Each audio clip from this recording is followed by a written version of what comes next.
জামার বানানোর জন্যই হাত ধরে আসছিলাম, কিন্তু সে আমাকে অর্ধেক রাস্তা আইনা পরে চলে গেছে বিয়ে না করে। কোথায় রেখে চলে গেছে বুঝলাম না, একটু বুঝেই বলেন। আবাসিক হোটেলে। নিজের ইচ্ছায় কখনো খারাপ জায়গা যায় না, তাকে নেওয়া হয় বিধায় যে কোনো পরিস্থিতি স্বীকার করে ওখানে থাকা হয়। এটা তো যদি আমি সত্যি ভাবে না জানাই, তাহলে পরবর্তীতে কোনোদিন না কোনো কারো কাছ থেকে শুনবেই। আমার জীবন কাহিনী শুনে যদি কারো ভালো লাগে অবশ্যই আমাকে নিবে, আমি এটা মনে করি। কারো মন তো একবার হলো কাঁদবে নাকি। চোখে পানি চলে আসার মতোই কিছু জীবনের গল্প বলছিল এই মেয়েটা, যা তার জীবনে ঘটে গিয়েছে। কারণ পৃথিবীর কোনো মেয়েই ইচ্ছাকৃতভাবে খারাপ পথে যেতে চায় না, তবে পরিস্থিতির শিকার হয়ে যেতে বাধ্য হয়, যেরকমটা এই মেয়েটার ক্ষেত্রেও হয়েছে। কারণ একটা ছেলে প্রথমে যেভাবে হোক তাকে ফুসলিয়ে পরিবার থেকে আলাদা করেছে এবং আলাদা করে তাকে নিয়ে এসে তাকে আবাসিক হোটেলে এবং খারাপ পথে যেতে তাকে বাধ্য করেছে। বিধায় কিন্তু এই মেয়েটা আজকে খারাপ পথে সে এসেছে এবং পরিস্থিতির শিকার হয়েই কিন্তু সে এই খারাপ পথে এসেছে। তো তার জীবনের পুরো ইতিহাস সে বিস্তারিত বলেছে, যেটা আজকে আমরা জানব।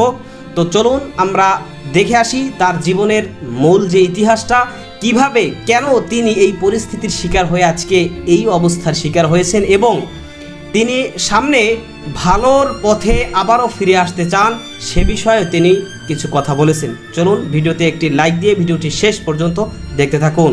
আসসালামু আলাইকুম ওয়া রাহমাতুল্লাহ। সম্মানিত বন্ধুরা, আশা করি আল্লাহর রহমতে সবাই ভালো আছেন। আমরা এখন কথা বলবো বিউটি আপার সাথে। আর আপার মুখ থেকে আবাসিক হোটেলে তার জীবন কেমন কাটছে বা সে সেখানে কতদিন যাবত ছিল, এখন বেরিয়ে আসার পরে সে কি চায়, বিস্তারিত তথ্যগুলো সে ইন্টারভিউ দেওয়ার জন্য আসছে। তথ্যগুলো তার মুখ থেকে একটু আমরা সরাসরি জানার চেষ্টা করবো ইনশাআল্লাহ। বিউটি আপু, কেমন আছেন আপনি? আলহামদুলিল্লাহ, ভালো আছি। জি, আচ্ছা, আপনার নাম তো জানতে পারলাম, আপনার নাম বিউটি। আপনার জামাই কয়জন? জামাই কয়জন মানে? না, মানুষের তো জামাই একজন, দুইজন, তিনজন ছাড়ার পরে খারাপ কাজে লিপ্ত হয়। আপনার জামাই কয়জন রেখে গেছেন বা বর্তমানে কয়জন আছে? অনেকে দুইজন তিনজন রাখে, আমার ছোট ইন্টারভিউ দিচ্ছে যে দুইজন স্বামী আছে তার। হয়েছে কি, জামাই নাই, জামার বানানোর জন্যই হাত ধরে আসছিলাম, কিন্তু সে আমাকে অর্ধেক রাস্তা আইনা পরে চলে গেছে বিয়ে না করে। কোথায় রেখে চলে গেছে বুঝলাম না, একটু বুঝেই বলেন। আবাসিক হোটেলে। আবাসিক হোটেলে? জি।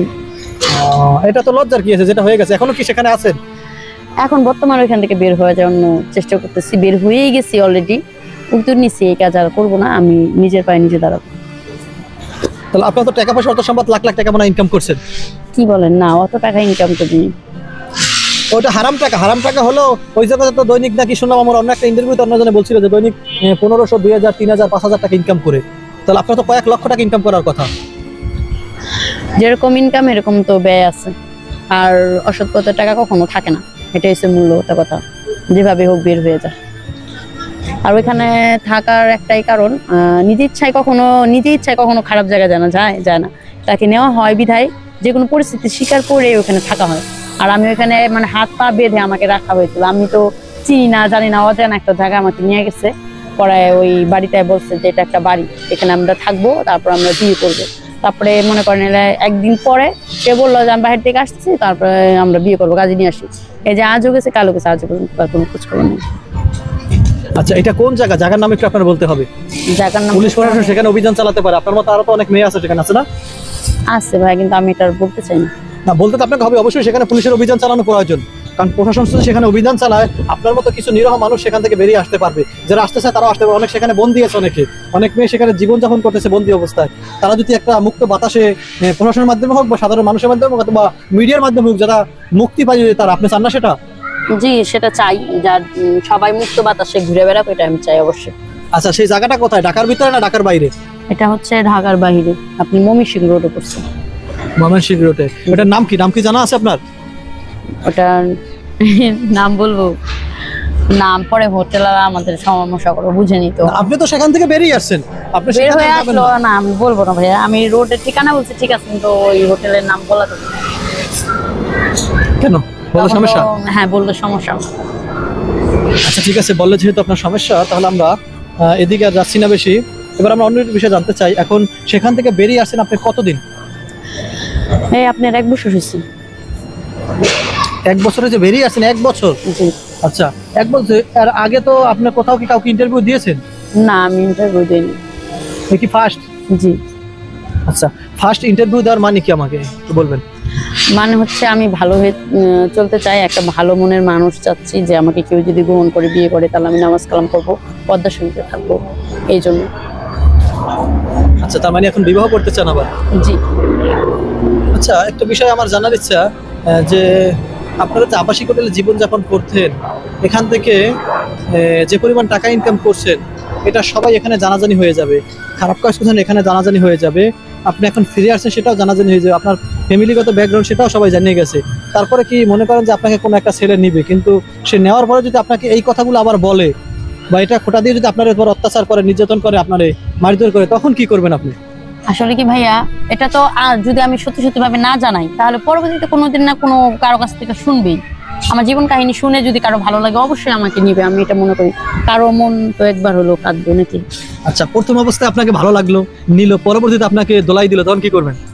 কি বলতেছেন? আর আপনার কাছে আসছি কেন? আপনি একটা ভালো সুপাত্র দেখি তো বিয়েটা যেন হয়, যেন সে ভালো আপনার সাথে আমার সাথে কি বছরকে বছর কোনো সম্পর্ক ছিল না?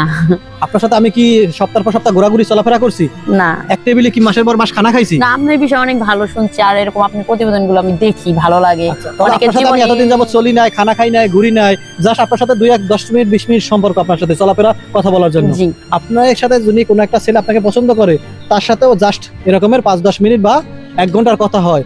এখন তার ভিতরে আমি কিভাবে বুঝবো যে ছেলেটা আল্লাহর ওলি? বলেন না। ঠিক আছে, তারপরে তো অনেকে মানুষ দেখে, চোখ দেখেও বলতে পারে যে মানুষ কেমন, ভালো হবে না খারাপ হবে, বলতে পারে। এখন আমি একজনকে এনে দিলাম আর আপনার কথা বললাম, তাকে আপনি বিবাহ করলেন, পরবর্তীতে সে খারাপ হয়ে গেলে কি আমার নামে চাপ দিবেন যে আপনি খারাপ লোক দিবেন? এটা বলবেন? না না না না, সেটা কেন বলবো? এটা যদি এখন মনে করবো তাহলে আমার প্রথম থেকে শুরু থেকে যদি আমার কপাল খারাপ ছিল তাহলে আমার লাস্টেও আমার কপাল খারাপ, এই জন্য আমার পরিস্থিতি এরকম। সেটা ভাগ্য বলে মানে নিতে হবে, কিছু করার নেই। ভাগ্যের উপর ছেড়ে দিতে হবে। জি। আর আমি চাই নিজের পায়ে দাঁড়াতে, আর ভালো যদি আমাকে কেউ কর্ম দেয় তাহলে আমি করবো। আমার হাতের কাজ শেখানো নয়, আমি হাতের কাজ শিখে যদি আমি নিজের পায়ে দাঁড়াতে পারি তাহলে তার আমার খারাপ লাগবে না। কিন্তু তারপরও চলার পথে নিজের জীবনে একটা মানুষের দরকার আছে, সঙ্গীত দরকার আছে, এই জন্য বলছি।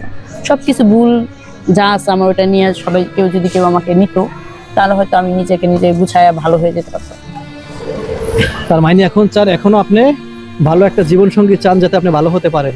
কিন্তু এই জীবন সঙ্গী আপনার এলাকার আশেপাশে অথবা আপনার আত্মীয় স্বজনের ভিতর বললেই তো হতো, ইন্টারভিউ দেওয়ার প্রয়োজন কি? পাড়া প্রতিবেশী সবাই তো এক একজন এক এক রকম মন্তব্য করে, বুঝছেন নাই? কেউ ভালো কিন্তু কেউ দেখতে না, কিন্তু বেশিরভাগই আঙ্গুল তুলে এই কথা বলে যে ওই মেয়েটা এমন ছিল, এই করতেছে এই করতেছে, এগুলি বলবো, বুঝছেন নাই? কেউ সময়কালে কেউ পাশে এসে দাঁড়ায় না, বিপদে পড়লে কেউ দাঁড়ায় না। এই জন্যই বিশেষ করে যে আপনাদের এই প্রতিবেদনের ভিতরে কেউ না কেউ একটা ভালো মানুষ তো অবশ্যই আছে, আসবেই, আমি মনে করি এটা আমার ভরসা এবং আশা। এই জন্যই আমি আসছি। পাড়া প্রতিবেশী আত্মীয় স্বজন কেউ পাশে থাকে নাই, এত বড় বিপদ গেছে আমার, কেউ আসেনি আমার পাশে, এই জন্যই বললাম কথাটা, নাহলে আপনার কাছে আসতাম না। এই জন্য কষ্ট করে আসা। জি। সম্মানিত বন্ধুরা, আমরা যার সাথে কথা বলছিলাম তার মুখ থেকে ইতিমধ্যেই বিউটি আপার মুখ থেকে আপনারা সব তথ্যগুলো আপনাদের মাঝে বলছি, আর প্লাস সে কি জন্য কথা বলতে চায় বা কি কথাগুলো বলতে চায় সেগুলো আপনাদের মাঝে শেয়ার করছে। আরেকটি বিষয় হলো, সে যে কাজগুলো করতে বা যে কাজগুলো করলে তার জীবনে অনেকগুলো চাপ সৃষ্টি হইতো, সে সেখান থেকে ফিরে এসেছে। আর ফিরে আসার পরে এখন সে ভালো একজন ছেলে হলে বিবাহ করতে, কিন্তু সেটা ভালো হতে হবে। এখন কতটুকু ভালো সেটা তার মাধ্যমে, তার গার্জিয়ানের মাধ্যমে এবং প্লাস ছেলেদের গার্জিয়ানের মাধ্যমে জানিয়ে দিলেই যথেষ্ট হবে আশা করি। কারণ মাঝখানে আমরা থাকবো ভিডিও শুটের জন্য, শুধু তাদের ভিতরে যেন কোনো ঝামেলা সৃষ্টি না হয় জন্য। আপনি আর কিছু বলবেন? বলার তো অনেক কিছুই ছিল, কিন্তু ইন্টারভিউ দিতে আসছি, আমার মনের কথা বলতে আসছি, যে আমি সবাই দর্শক যারা আছেন সবাই আমার জন্য দোয়া করবেন, আমি যেন ভালো পথে চলতে পারি আর আগামীতে যেন ভালো জীবন সঙ্গী পাই। এই মেয়েটা সে ইচ্ছাকৃতভাবে এই খারাপ পথে আসেনি, সে পরিস্থিতির শিকার হয়েছে, যেই কারণে মূলত সে এই খারাপ পথে এসেছে এবং এই খারাপ পথে সে থাকতে বাধ্য হয়েছে। একটা ছেলে তাকে ফুসলিয়ে যেভাবে হোক তাকে পরিবার থেকে আলাদা করে ফেলেছে এবং তার সাথে জীবন অতিবাহিত করার প্রতিশ্রুতি তাকে দিয়েছিল, কিন্তু সেই ছেলেটা তাকে ধোঁকা দিয়ে বোকা বানিয়ে তাকে খারাপ পথে আবাসিক হোটেলের মতো নিকৃষ্টতম জায়গায় তাকে থাকতে বাধ্য করেছে। সুতরাং এই কাজ যে করেছে সে কোনো মানুষের মতো কোনো কাজ করেনি, এই বিষয়টা আপনি কিভাবে দেখছেন, আপনার মতামত কি সেটা কমেন্ট সেকশনে জানাতে পারেন। এবং এ বিষয়ের নতুন নতুন আপডেট পেতে এবং নতুন নতুন জীবনী আপনারা জানতে অবশ্যই আমাদের এই চ্যানেলটি সাবস্ক্রাইব করে পাশে থাকবেন। আজকে এ পর্যন্তই, ভালো থাকবেন, সুস্থ থাকবেন, সে প্রত্যাশায় এখনের মতো বিদায়। আসসালামু আলাইকুম রহমতুল্লাহ।